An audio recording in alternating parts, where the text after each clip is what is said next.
would you want to move to Ghana? Of all the countries, why don't you go to Spain or somewhere else? If I delete this picture, I'm blowing apart other people's expectations. You know, people don't want to feel like they failed. Nobody wants to feel like they failed. For some people, they've bought houses, they've bought lands, they've built amazing connections. Could someone please remove me from this group? I don't want to be in it anymore. It's like, but you can remove yourself. Just remove yourself. Just no one cares. Like, brand is you moving to Ghana. And watch me eat my first ever mango. Watch me eat my first ever papaya. Us saying, come to America. America's wonderful, land of the free and all of that. You need to know the difference between when it is time to say, okay, I've had enough. This is definitely not for me, or when it's just a time for you to break through. And you're not going to... Hey guys, welcome back.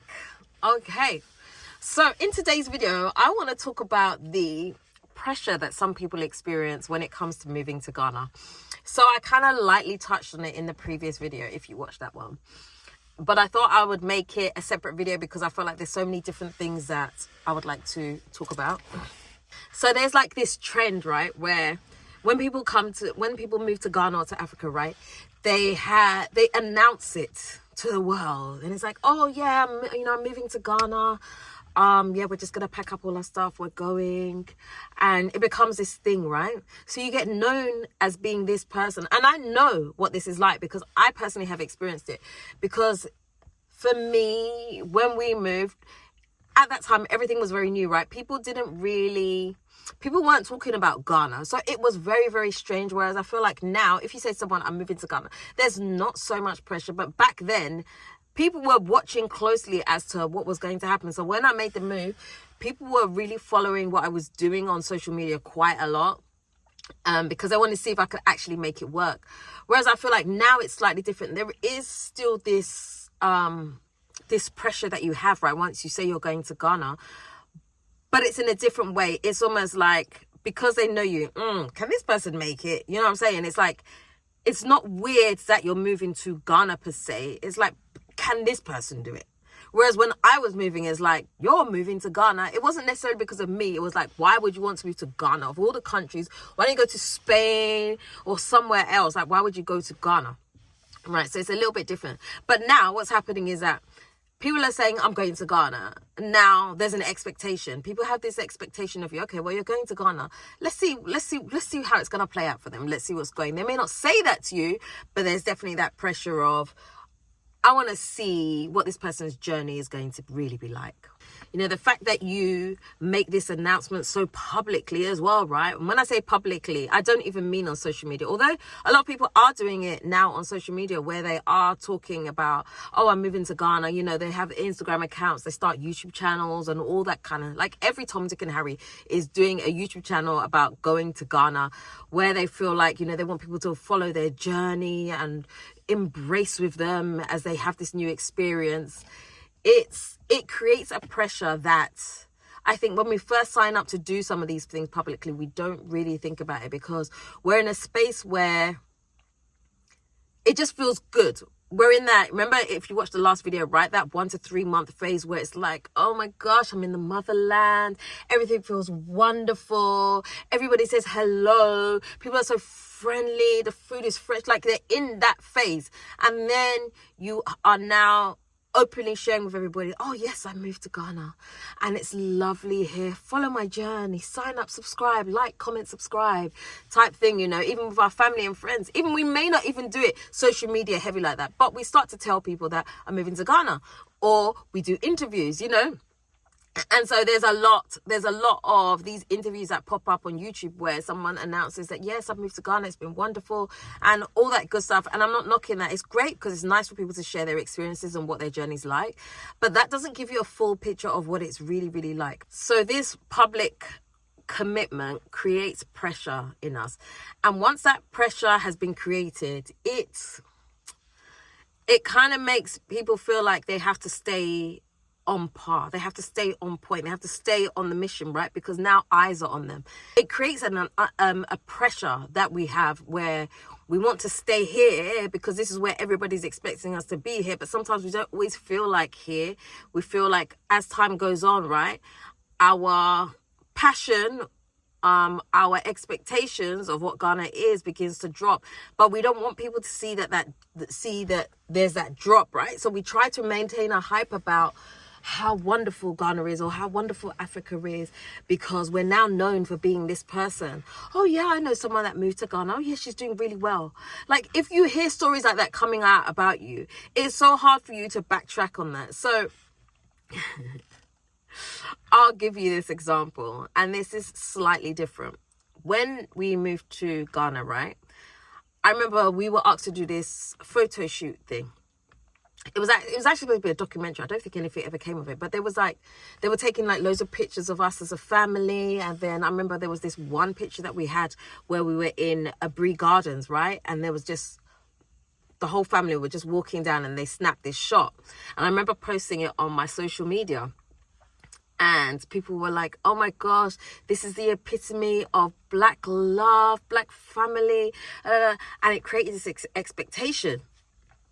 And when I was going through tough times, I kept on looking at this picture, and I was like, I really want to delete this picture. But I felt like if I delete this picture, I'm blowing apart other people's expectations. So how do I get rid of this picture? I mean, over time, I deleted it because, I mean, you know, well, we all know how that story went. But it was like this expectation that people had now put me into this bracket of, oh yeah, they've been together so many years. This is the epitome of Black love. Let's show it. Oh gosh, I support you guys so much. And like this pressure to perform. And I really didn't want to break people's hearts. And so it was like, you kind of continue in the facade just because you don't want to let people down. And that's the same way it is in Ghana. You know, you don't want to let people down and let them know that, okay, well, things aren't really going well. I actually kind of want to leave. You know, you don't want to do that. And so that pressure becomes very, very real for people. You know, people don't want to feel like they failed. Nobody wants to feel like they failed.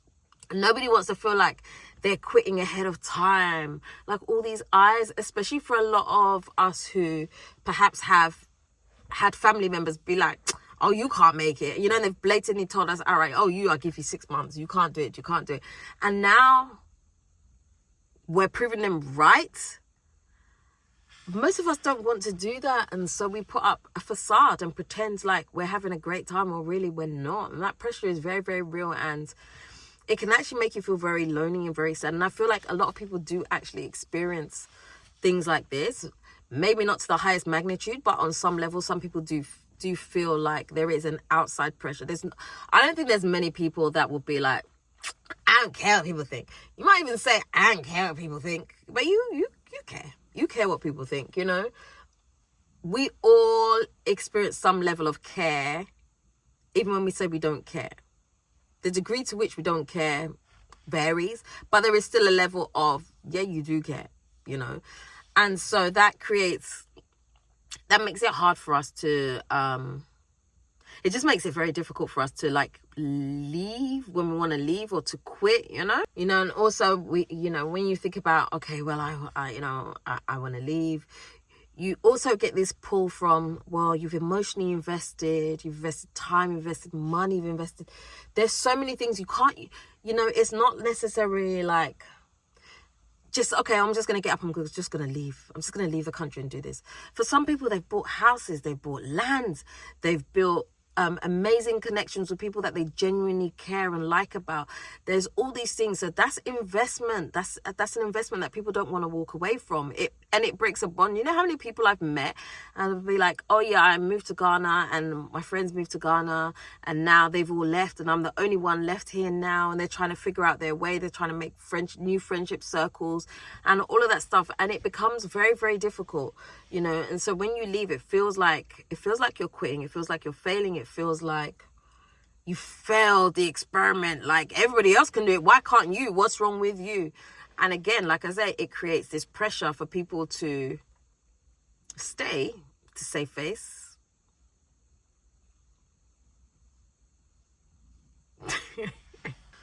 So a lot of the times you'll find that people will stay in Ghana longer than they would like to, because they're still trying to make it work. They're forcing this expectation.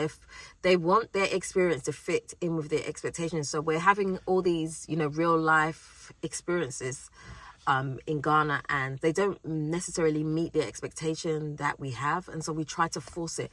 We try to force it to make it work, and so we hang on and hang on. It's like some of us in our dead marriages.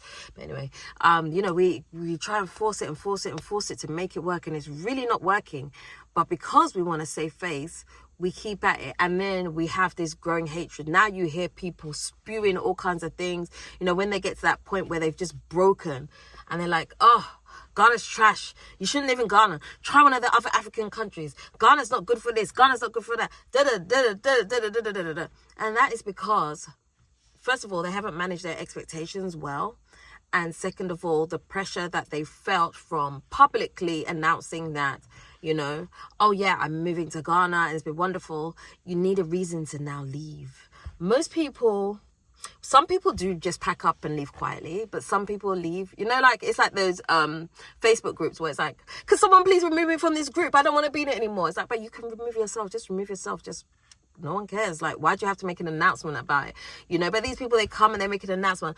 Oh, I'm leaving Ghana because, there's too many scams. There's too many this, it's too that. And they got to that point where, because they've stayed too long, knowing that, they probably should have gone a long time ago because Ghana wasn't meeting their expectations. They hang on and then they become bitter, and then they start spewing stuff about Ghana where really, I would say some of the experience that they have were self-inflicted from not doing research, not understanding the culture properly. Sometimes it is not giving yourself time to really fit in, and leaving behind some of the ways that you expect things to be because you've lived in the West, right? That if you bring that mindset of the West and try to bring it and apply it to Ghana, you're going to be so frustrated. So one of the things you have to do when you move to Ghana is let go of those expectations. If you come with no expectations, you're more likely to succeed than someone that comes with these high expectations and they are impossible to meet. Those are the people that turn around and get very angry and feel very bitter towards the country and all of that good stuff. And they'll try another African country, and guess what happens? The same thing. Because they need to let go of what they think they know from living in the West and come to Africa with a completely different mindset, zero expectations, and just live the experience for what it is. If you can do that, you're more likely to succeed than someone who's going to want everything to fit in with their understanding of how life should be.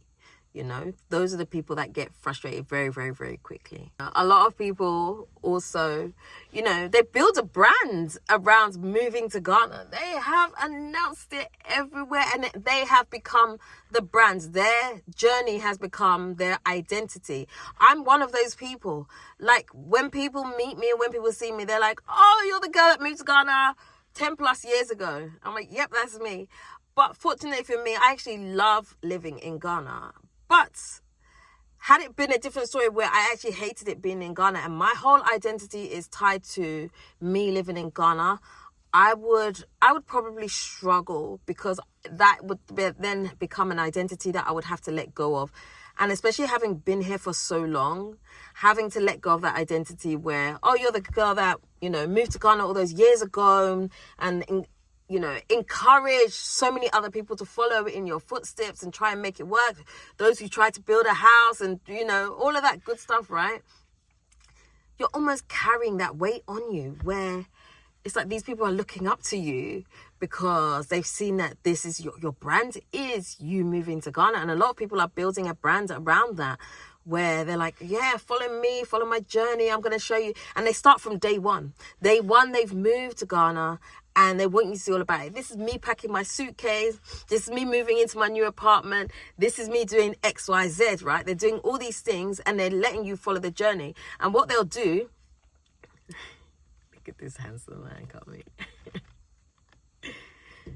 All this talking, all this hand movement, all this talking. What are we talking about? Every day you're talking. Every day you have to talk about something. I can't remember what I was saying. He completely threw me off now. Yeah, so they build like a whole brand around moving to Ghana. So what they'll often do is they'll show you all the heights. Do you know how easy it is to film when you're in a good mood? Those are easy videos to do. Yes, life is wonderful. Watch me eat my first ever mango. Watch me eat my first ever papaya. Watch me cut sugar cane. You know, it's easy to do those videos when you're in a good mood. But really, when things are not going good for you, how many people actually turn on the camera and tell you, you know what, I've had a really terrible day. Like, I'm having a really horrible time in Ghana right now. And not because Ghana is horrible, but just because they're not having a good experience. How many people are really genuine about the lows that they experience in Ghana? Not a lot of people. Like I said, they just pack up their stuff silently and go, or they make a big fuss about it, one of the two. And that's just how it is, you know. So there's definitely this pressure to perform if you've come and moved to Ghana in that way. The minute you go onto social media and make it a big deal that you've moved to Ghana, people are watching you, people have eyes on you.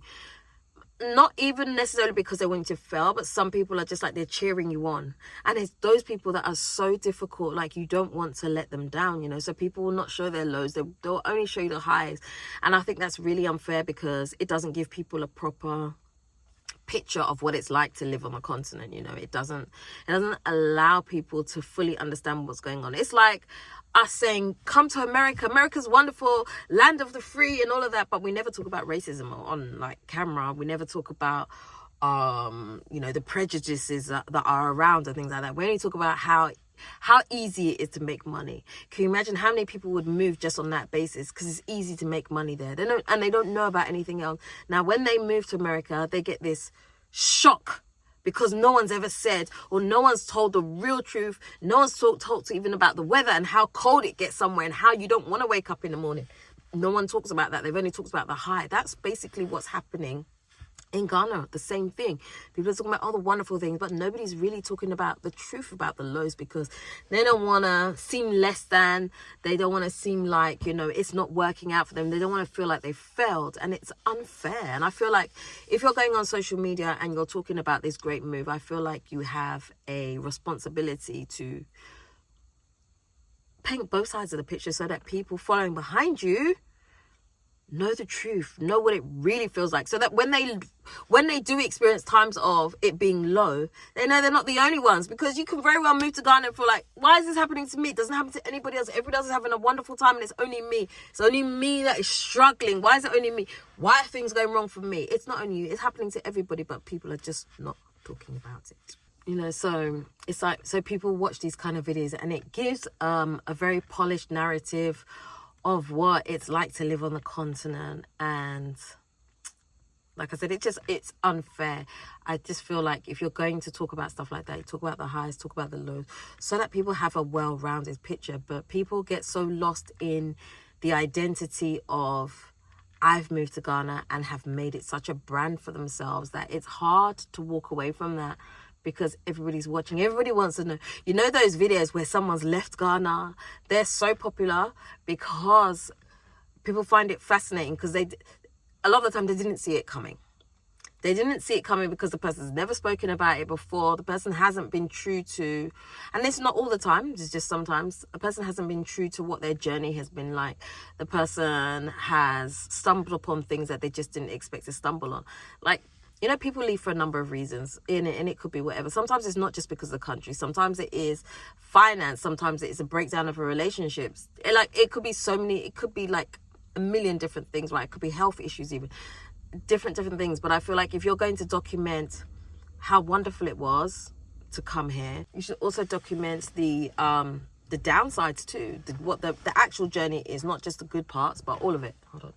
So I just think that if you are one of these people that documents your journey to Africa, to Ghana, anywhere, I feel like you do have a responsibility to show a fair and balanced view of what it's like. And also make sure that you give people the understanding that this was your journey, and it doesn't mean that they are going to have that exact same journey, whether it be good or bad. And I think that, you know, great things can happen on the continent. Like I said, I'm still here. I absolutely love it. There are some things that frustrate me, but I absolutely love it. But I just think that as a viewer watching some of these people share their journeys, I think you have to just be mindful that maybe sometimes not everything is getting shown. And not to make your decision to move to Ghana an emotional one based on what you feel like somebody else's journey is or was or whatever, you know. So just be mindful of that. And if you are one of these people that's in Ghana and, you know, you do feel stuck and you're not sure, should I leave, should I not? I think it's a good idea to talk to other people about what you're feeling, because sometimes it is just a phase. Sometimes it's a phase that, you know, you just have to break through, because there's been times when I've been in Ghana and I felt low too, you know, where I'm just like, I need to get out of here. I need a break. I need to reset somehow, you know, and that can be a normal feeling, but you need to know the difference between when it is time to say, okay, I've had enough. This is definitely not for me, or when it's just a time for you to break through. And you're not going to be able to do that. That's not something you can necessarily resolve in yourself. You need to talk to other people who are on a similar journey or who have been on that journey that can give you some good advice. But anyway, that's all I'm going to say on that. Let me know what you think about what I've said in the comment section, and we can talk some more from there. Anyways, if you would like to do a one-to-one consultation with me about moving to Ghana, you can send me an email to dela@moretodela.com. Also, if you would like to rent out one of my Airbnb apartments, I have 2 one-bedrooms. If you'd like to rent them out long-term or short-term, you can send me an email to the same email address. And also, if you would like to purchase some of my shea butter, my whipped shea butter, Fafa by Dela, you can send me an AM message, or you can just go ahead and look at the website, which is fafabydela.com, and you can purchase some from there. I will be sharing more on what has been happening on the ground. Oh my God. So much to share. See, I feel like I'm such a truth teller. Like, sometimes I'm like, is that to my detriment or not? Because like how I share my journey in Ghana, right? I'll share the ups and the downs and all of that good stuff, right?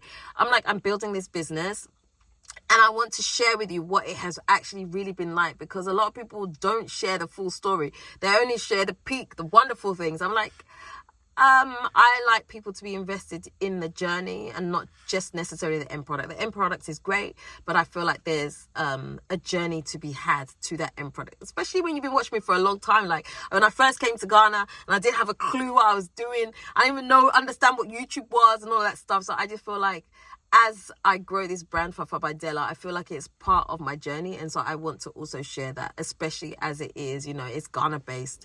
So I want to share that too. So I will be sharing more of that on this channel too. But hey, that's it. That's where I'm going to leave this video. All right. If you haven't already subscribed to this channel, do me a favor. Hit the subscribe button and the notification bell. Don't forget to also like, comment, and share this video. Until next time.